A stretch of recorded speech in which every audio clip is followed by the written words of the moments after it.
Movement number 4. Dragon seeks path. Dragon whips his tail. Yo, my man, why you got on that purse, huh? Hey, this ain't no purse. I'm the big dilf. Don't do that. $100 Patron in the bid at, you heard? Get your money up, not your funny up.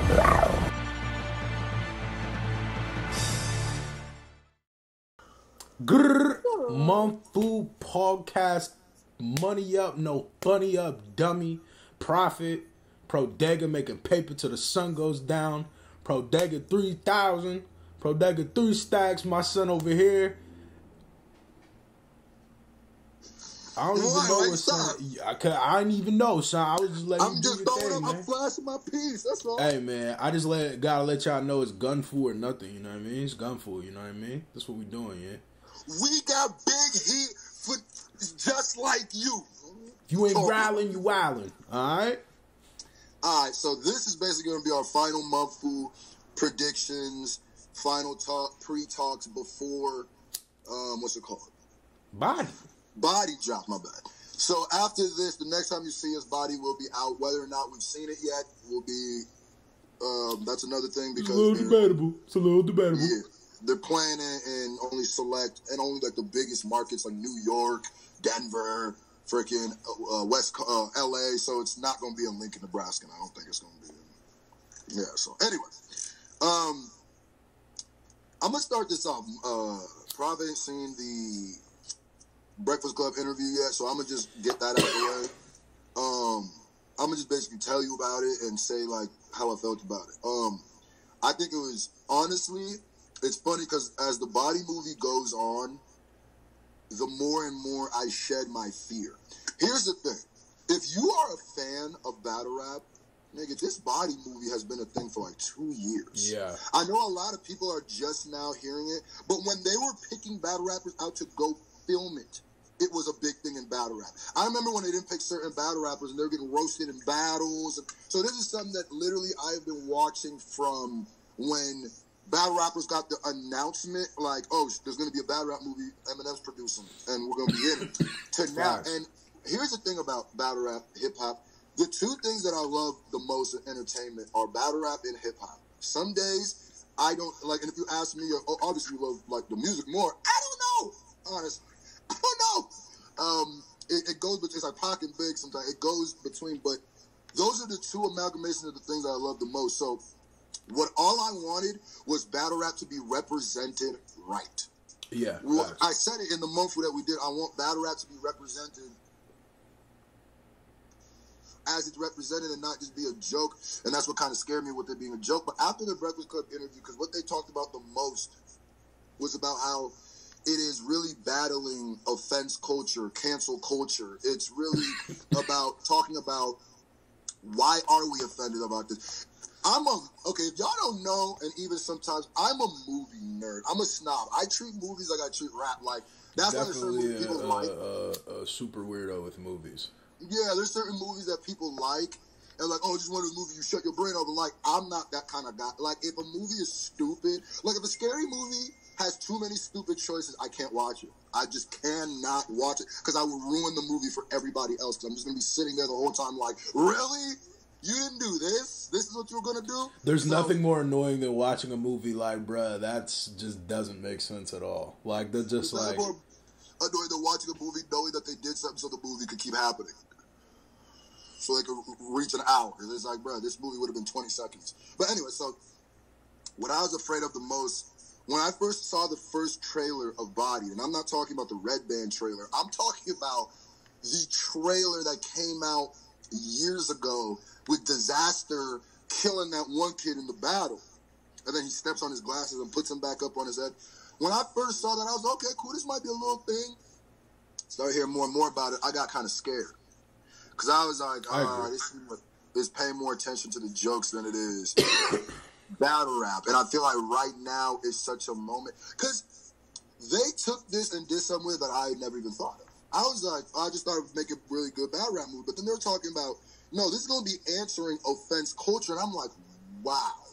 That potentially has the ability to make this movie a big thing. If the whole thing is battle rap as a conduit to ask why are we so offended? Because the director said some prolific-ish. He said a bar in that interview. He goes, really, acceptance is not what we look at acceptance as right now. Because we look at acceptance as you cannot say certain shit about certain people. Acceptance is really, I can say something about you and we laugh about it. Right. For instance, me and you talk a certain way that you and a stranger ain't going to talk. Me and you off camera talk a certain way that we're not going to talk about on camera because of how, you know, of the ignorance and stuff like that. But that just shows the comfortability we have with each other. Right. Not so if you're else. really comfortable with somebody, they should be able to make a racist joke and you just fire one back and you guys just laugh about it. So is that a two? Wait, hold on. So you saying that's how it should be, or you saying that's true acceptance? That is true. If we're talking about what acceptance really is, that is true. Acceptance isn't if you call me the N-word, I beat you up. No, that's facts. That's facts. But you don't think there's, because I mean we have lines too. Like I mean you wouldn't. There's like certain shit that like you wouldn't say to somebody in general, like unless you were like actually trying to really hurt them. The measurement of friendship is where those lines are. The less those lines are there, the more you're actually friends with somebody, or the more you actually accept that person. Because if there's like an elephant in the room and someone is tiptoeing around it the whole time, then they're not really, you know what I'm saying? Like then you don't really accept them because there should be nothing. That there's nothing that you're gonna say, like to make fun of me that's gonna make me not be your friend. Yeah. I say there's gonna be shit that you might do. Yeah. But I should be able to make fun of anything about you, and you should be able to make fun of anything about me without me knowing that, because I know there's not malice. Yeah. That's the difference. You know there's not malice, and when you accept people, you tend to not see malice as much. That was just random, real talk of the day. Just no, that's what I'm saying. The director said that, so he said, and that's what got me super excited. Like, oh, wait a minute, y'all taking this on some real life, cerebral. Okay? So this isn't just a movie to get the battle rappers. Yeah. This is a commentary. They talking about cultural appropriation. Right. That needs to be talked about. They talking about acceptance. And they said everybody from LGBT to white to black to Asian, everybody gets it. And then, you know why that makes me excited? Because it makes me, I don't know if you remember the last month we did about this. I was like, I hope it makes people new battle rap fans. This is the way to grab new battle rap fans. This is the way you grab the casual person. Because the casual person might not understand disaster and math got a beef. But the casual person going to understand that maybe people were a little harsh on Louis C.K. Maybe I said a joke before that offended people, I don't know why. Maybe I said something like, even with you, like I got kicked off of social media, and I just think people are just so soft now that there's going to be certain things when I see this movie, I'm just going to be like, talk that talk, nigga, talk that talk, because you're going to feel it, it's going to hit you. So it's like, if it would have just been like, who's the better battle rapper movie? He goes up the ranks, and he does this. People wouldn't care if you don't really know the battle rap culture. Because they're not going to know what being the best battle rapper, why that's such a why that's a dope thing. But they're going to understand cultural appropriation. They're going to understand how do I feel about race jokes. They're going to understand. And so if that's the conduit in which they're bringing, perfect. But that's still kind of a little bit with what you're saying, like the way you're describing it still kind of seems like, I guess maybe that's where I gotta see like where the comedy lies in the movie, like, and how they portray the comedy aspect of it. But like, I definitely don't want N-words to come to battle rap thinking that that's what that shit is. See, and even in the Breakfast Club interview, I think he kind of made because there's a part, I'm not gonna lie to you, this is gonna sound like some straight battle rap geek-ish, but Charlamagne said there's a part that Loaded Lux and Hollow the Don are tag team killing somebody, and I literally got goosebumps. Yeah. I literally was like, I might cry in the theater. Like, if I saw it, I might cry. I hope that all the battle rappers get their light, and I hope that and I'm not, there's a lot of things they're saying, because they're even Smack makes a cameo, and I was even like, this was the first time, this is going to be the measure to me of, it's hard to explain, but it's like, I'm gonna get a lot of goosebumps through this movie. Yeah. Because like when Smack is first seen, it's gonna make me feel like, nigga, we here. Yeah. Because, yo, like, it's crazy, bro. Like, if you a like, because a lot of people say they're fans of battle rap, but, like, when you a battle rap fan, bro, like, listen, bro. It's big. Just go scroll the URL. Hey, just go scroll. All I gotta say is, just go scroll URL's page right now. Scroll their YouTube and just tell me what you see. Just keep scrolling and let me know what you see, and then come back to this channel like, okay, yeah, these niggas really like battle rap. And here's the thing. We out here. I was just thinking of different scenes and stuff, and I was just like, bro, this movie could be, because this whole time, the best I thought was it's going to be passable. Remember, even my MUNFU, I was just like, okay, hopefully it's passable. But now, and I hope that they didn't just hit me with the Oli Wop, but now I'm like, wait a minute. This might be type fire. Yeah, this might, especially for a battle rap fan, this might be some, because I didn't even think of like the ability of having Hollow and because I'm not gonna lie, like if it's battles, like if there's battles in this movie that are happening that are like outside of the main, there will be battles that we'll never be able to see. Like bro, like dog, if you see Hollow and listen, I'm gonna tell you right now, Smack ain't got the budget. Okay, he ain't booking Hollow and Loaded Lux together battling another 2-on-2. Not happening. The only person that may happen against would be Sue Surf and Tay Rock, and I don't think that they have money. Let me say this right now as a battle rap fan. If there was a 2-on-2 event where for some reason Hollow and Lux were on the same team, tell me what I gotta pay, nigga. I'm going. Like I'm going. There. There ain't too many things in battle rap left that make me feel like that, but oh God. Like, because I'm literally just thinking it, because Luck gonna be like, nah, Hollow gonna be on some unorthodox, and Luck's gonna be like, wait a minute now, and then just get it to his bag. I'm like, they would have to battle Surf and Rock. They would have to battle gun titles. Yeah. They would have to. That would be too crazy. That would be too crazy of a battle. That would be way too crazy of a battle, son. But getting back into the movie, yeah. So they were the stuff that the bigger statement that they were making about the movie. This is basically about the Breakfast Club interview. You might as well just call it the Breakfast Club interview. But anyway, the bigger statement that they were making about the battle about the video, a movie, was the impact that it could make on culture. And it made me think for a second. I was like, because he told Eminem, because the dude who shot this video shoots music videos. Who shot this movie, the director, is a music video guy. He shot the 8 Mile video. And, maybe not the 8 Mile video, but he shot videos for M, because M came to him and told him. Wait, he told this story about how M came to him and told him that he's like, yo, I just made a movie about battle rap. But he said even then he was thinking of doing a movie about battle rap. Dog, this is the thing, bro. Like, I hope it's good. I ain't trying to be negative, but there's a but.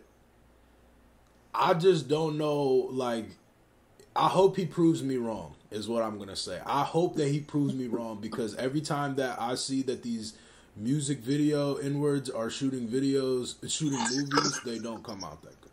I feel like there's a famous big director who used to shoot music videos, and I feel like they're gonna body us in the comments with it. Hold on. It don't matter, because Benny Boom is a very famous, huge music director, and he made that Tupac movie, and it was horrible. Yeah, but I don't know. Just keep talking. That's all I'm saying is, like, I just hope that it's good. I hope that it's not, like, music video-ish quality. I hope that it's like, good movie. Like, this is going to be forever a classic. Like, I hope it's not going to be, like, one of those Devin and whatever goes to high school type movies for battle rap. But why would you even think that? No, I'm only saying because, dog, the Tupac movie was shot by an N-word that shoots music videos and look at it. Spike Jones started off shooting music videos. Valerie Fairness, Ed Todd, Corbin, Mark Webb, Mike Millers, David Fincher. David Fincher. Okay. David Fincher is one of the biggest directors. David Fincher. Okay, so that's different then. That's different. Yeah. All right. They're not smooth. My hope is, what about the soundtrack though? Did they talked about that too?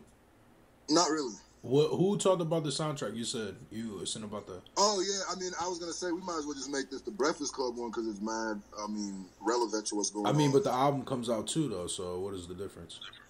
I'm just saying about the album wise. We know that it's gonna be crazy. What I'm thinking is potentially this album has the ability to be a class. I'm not saying classic, but a crazy project because if all the features that have been rumored are there, I can't really see how it would have, even if there was then 3 songs that were god-awful, I wouldn't even see, that would still be a better overall ratio. And I don't see how, because I said if there's anything 5, if Eminem has 5 and over songs on this thing, right, you gotta consider it like an album. If he has 4, no, you can just let it rock. It's still kind of a lot. If he has 3, no, 2, no, 1, no. 1, definitely not. But if he has 5 and 6 or 7 or 8 or 9, then that's definitely like a full body of work. Definitely like an EP. You know what I mean? Yeah. Even 4, I mean, that's an EP. But it's a little bit more than an EP because even if he has 5, the reason why it's more than an EP because I'm sure he's going to have production credits on some of the songs he's not on. So that's still like his shit. That's like rappers do that sometimes, or like, you know, people who produce do that. I mean, we said it a million times. It's definitely a big year for him. I mean, we're saying a new Eminem and Kendrick feature, which is beautiful because Love Games is the worst song I've ever is top 10 worst songs I've ever heard about life, and I feel like they trolled us. Because when you hear Eminem and Kendrick, that's not what you thought. And I know they did that just to be like, I know y'all thought we was going to be on some bar, kill it, chop stuff, but we going to be on some... I was like, nah. Definitely so go ahead and get that mulligan. Nikki is apparently going to be on it, because I even said on that one motherfucker, I was like, man, on the live, I said, I want to see Cardi on the soundtrack with M. But that's not going. But then I thought about it. It's like, yeah, that's not going to happen. His relationship with Nicki.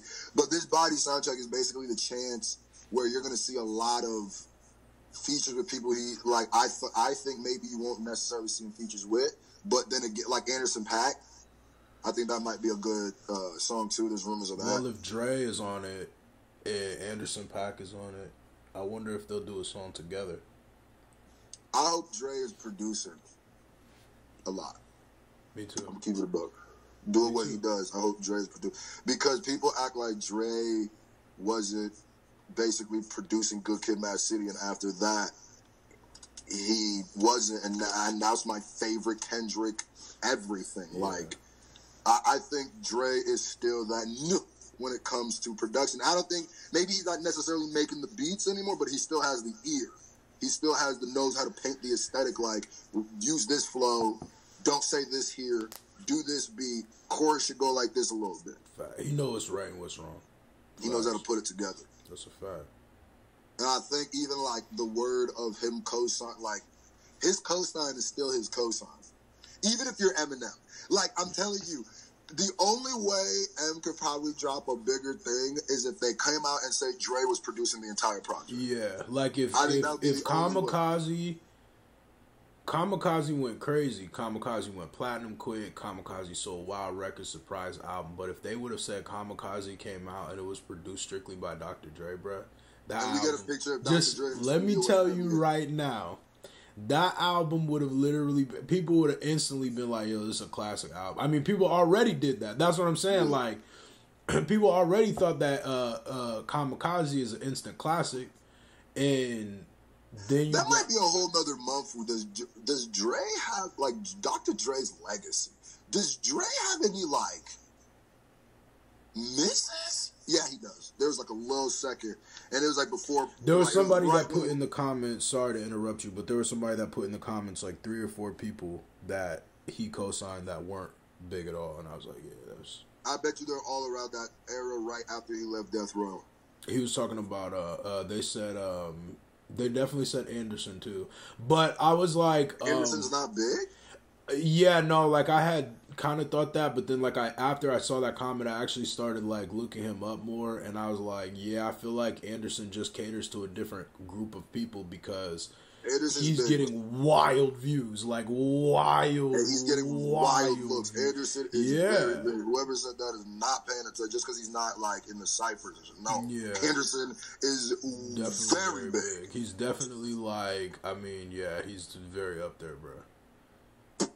But yeah, man, let us know what you thinking in the comment section about the movie Bodied. It's coming out tomorrow. I think this is dropping today, right? Yeah, so I mean, apparently it might be dropping tonight, but... Well, whenever it drops, let us know if you're ready, you know what I mean? What's your predictions, what you think about it, what you think about the soundtrack, all that, you know what I mean? Get your money up, not your funny up, dummy. Grr. Grr.